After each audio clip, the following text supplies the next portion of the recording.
Équation 4, rotationnel de A égale à gradient divergence de A moins le Laplacien de A. Donc, on va définir d'abord le Laplacien.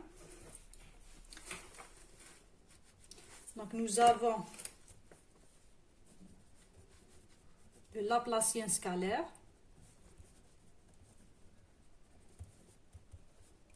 Delta de F.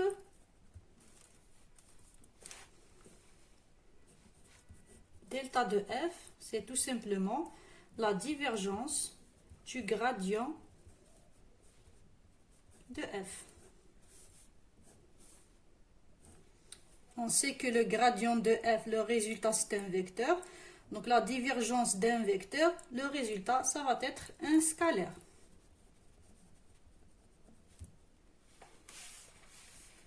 Qui est égal à quoi? Donc le Laplacien de F, c'est tout simplement appliquer l'opérateur nabla deux fois. Donc c'est nabla carré de F qui va me donner donc la deuxième dérivée de F par rapport à x2 plus la deuxième dérivée de F par rapport à y2 plus la deuxième dérivée de F par rapport à dz2. Et le résultat, bien sûr, c'est un scalaire. Maintenant, on va voir le Laplacien vectoriel.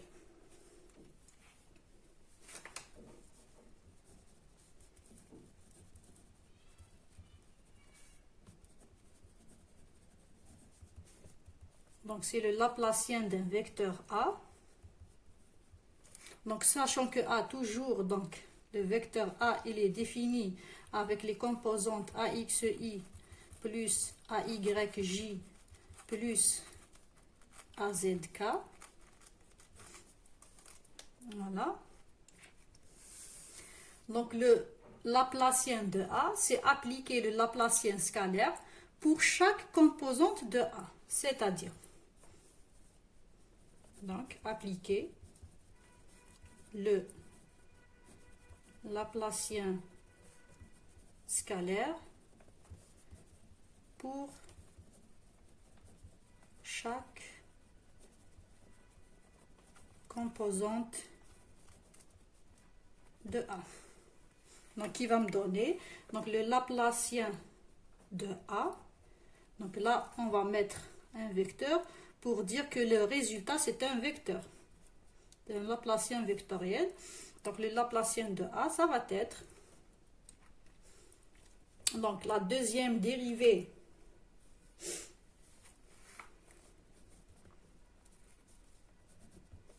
de AX par rapport à x2. Donc, tout simplement, à la place de la fonction f, je vais donc dériver mes composantes AX, AY et AZ. Donc, pour la première composante du Laplacien vecteur, je vais avoir la deuxième dérivée de AX par rapport à x2, plus la deuxième dérivée de AX par rapport à y2, plus la deuxième dérivée de AX sur dz2. Donc, tout ça selon I, plus la même chose pour la composante AY. Donc, je vais avoir la deuxième dérivée de AY par rapport à dx2, plus la deuxième dérivée de AY par rapport à dy2, plus la deuxième dérivée de AY par rapport à dz2. Selon J, plus la dernière composante, donc la deuxième dérivée de AZ par rapport à x2, plus la deuxième dérivée de AZ par rapport à y2, plus la deuxième dérivée de AZ par rapport à dz2 selon K. Donc voilà le Laplacien vecteur.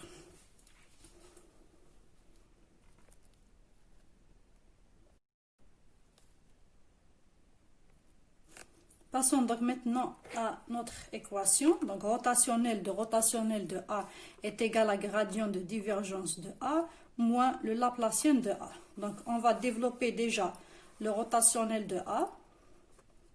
On l'avait déjà fait auparavant. Donc rotationnel de A, ça va me donner ses composantes selon I, J et K. Donc pour simplifier, donc je vais poser un autre vecteur S, donc qui a pour composante Cx, Cy et Cz. Donc maintenant, pour calculer le rotationnel de A, c'est tout simplement donc le rotationnel de S. Donc là, il y a une petite erreur, c'est rotationnel de S. Voilà, donc rotationnel de S. Donc je vais développer tout ça. Donc je vais poser les composantes de Nabla et les composantes de mon vecteur S. Donc Cx, Cy et Cz. Et je vais calculer le rotationnel de S. Donc je vais avoir ça comme résultat. Voilà. Donc je vais avoir quelque chose selon I, une autre composante selon J et une autre composante selon K. Voilà. Donc maintenant, je vais essayer de dériver les différents termes. Donc je vais avoir... Voilà, donc une fois que j'ai développé mes dérivés, donc je vais avoir ça. Donc ici, si vous remarquez, donc j'ai la deuxième dérivée de AX par rapport à Y2. J'ai la deuxième dérivée de AX par rapport à DZ2. Pour avoir donc le Laplacien, il manque donc la dérivée de AX par rapport à X2. La même chose pour le deuxième terme qui est porté sur J. Nous avons la deuxième dérivée de AY par rapport à DZ2. La deuxième dérivée de AY par rapport à X2. Il manque donc quoi? La deuxième dérivée de Y de AY par rapport à Y2. La même chose pour la troisième composante. Donc nous avons la deuxième dérivée de AZ par rapport à DX2. La deuxième dérivée, donc où est-ce qu'elle est? Voilà, là c'est deuxième dérivée de AZ par rapport à Y2. Il nous manque la deuxième dérivée de AZ par rapport à Z2, TZ2. Donc qu'est-ce que je vais faire pour essayer d'approcher la forme Laplacien? Donc pour chaque composante, je vais rajouter, par exemple pour la composante selon I, on a dit qu'il manque le terme de la deuxième dérivée de AX par rapport à X2. Donc je vais tout simplement le rajouter et le soustraire. Donc là, le résultat, ça va me donner 0, comme si je n'ai rien fait. Voilà, la même chose pour le deuxième terme. Je vais rajouter la deuxième dérivée de AY par rapport à Y2 et je vais la soustraire. La même chose pour la dernière composante. Je rajoute D2 de AZ par rapport à DZ2 et je la retranche. Donc une fois que j'ai fait ça, donc voilà le résultat. Très bien. Et donc, je vais essayer de séparer les termes. Donc, par exemple, ici, donc je vais avoir quoi? La deuxième dérivée de AX par rapport à X2, la deuxième dérivée de AX par rapport à Y2, la deuxième dérivée de AX par rapport à DZ2. Sur J, je vais avoir la deuxième dérivée de AY sur DX2, la deuxième dérivée de AY sur DY2, la deuxième dérivée de AY sur DZ2. Sur K, je vais avoir la deuxième dérivée de AZ sur DX2. La deuxième dérivée de AZ par rapport à Y2 et la deuxième dérivée de AZ par rapport à DZ2. Et tout ça, c'est quoi? Ce n'est autre que le Laplacien de A. Donc voilà, donc je vais revenir sur la définition du Laplacien vectoriel qui est là. Donc c'est exactement ça. Avec un signe moins. Donc je vais avoir déjà, je vais retrouver le Laplacien vectoriel de A. Je rajoute le vecteur ici. Donc, j'ai déjà mon terme moins Laplacien de A. Après ici, pour ce qui reste, donc j'ai regroupé tout ça multiplié fois d sur dx selon i. Ici, nous avons d sur dy selon j, d sur dz selon k. Donc, qu'est-ce que je vais remarquer? Je vais remarquer que ce terme-là, d de ax sur dx, d de ay sur dy plus d de az sur dz, c'est la divergence de a. Donc, voilà. Donc, ça, c'est la divergence de a et c'est une fonction scalaire. Maintenant, la divergence de a, à qui on applique l'opérateur Nebla, donc c'est tout simplement le gradient de cette fonction scalaire. Donc, c'est le gradient de divergence de a qui est porté sur i, j et k. Donc, je vais retrouver donc moins le Laplacien de a plus le gradient de la divergence de a. Donc, nous avons bien notre égalité qui est démontrée.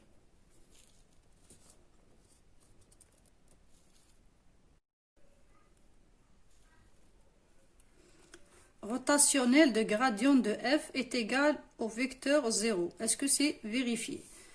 Donc, on va voir. Donc, le gradient de f, on a déjà fait. Donc, c'est df sur dx sur i, df sur dy j, df sur dz k. Qu'on va poser est égal à un vecteur s qui a composante donc cx, cy et cz. Donc, on va calculer le rotationnel de gradient de f, c'est le rotationnel de s. Donc, qui est égal donc, à nabla vectoriel S. On a déjà fait ça. Donc, on va développer le rotationnel de S. Donc, qui va me donner cette composante selon I, cette composante selon J et cette composante selon A. Donc, si je regarde ici pour la première composante, j'ai la dérivée par rapport à Y de la dérivée de F par rapport à Z. Moins la dérivée par rapport à z de df sur dy. On sait que si on dérive une fonction par rapport à une variable et qu'on dérive après par rapport à une deuxième variable, c'est la même chose que de dériver par rapport à la deuxième, puis dériver par rapport à la première. Donc là, nous avons la même chose. Donc je vais avoir un 0 selon i. La même chose pour la deuxième composante. Je suis en train de dériver par rapport à z, puis par rapport à x, moins la même fonction dérivée par rapport à x, puis par rapport à z. Donc, je vais avoir 0 selon j. Donc, 0 selon i, 0 selon j. La même chose pour la dernière composante qui va me donner une dérivée par rapport à x, puis par rapport à y, moins la même fonction dérivée par rapport à y, puis par rapport à x. Donc, je vais avoir 0 selon k. Et donc, j'ai mon égalité qui est égale au vecteur 0. Donc, c'est vérifié. Rotationnel de gradient de f est égal au vecteur 0. Donc, dernière égalité, divergence de rotationnel de A est égale à 0. Donc, nous avons le rotationnel de A. Donc, pour rappel, donc c'est nabla vectoriel A. Donc, je développe mon vectoriel avec les composantes de nabla et les composantes du vecteur A. Je vais avoir donc ça.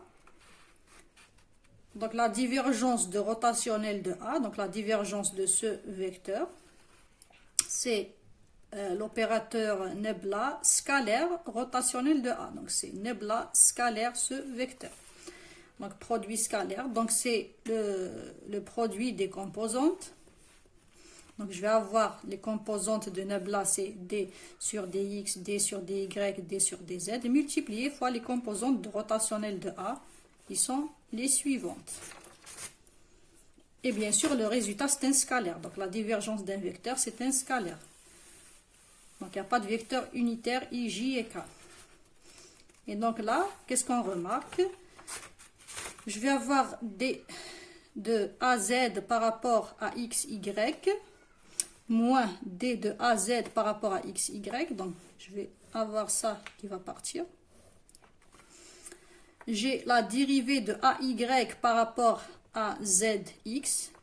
Et là, j'ai la dérivée de ay par rapport à zx. Donc, je vais avoir ça qui va partir.